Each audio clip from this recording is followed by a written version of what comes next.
Я Вагапова Алина. Моему сыну 7 лет. На протяжении 3 месяцев мы не могли вылечить у него кашель.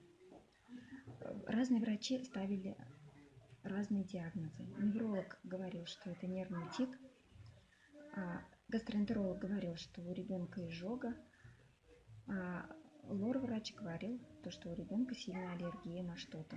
Но причину так и не нашли, и лечение не назначили. В компании EPL нам предложили Мелс, Альт и Стоп.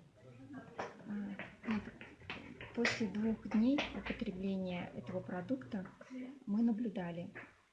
Во-первых, у ребенка начала отходить мокрота, также гнойная слизь начала выходить из носа и из глаз.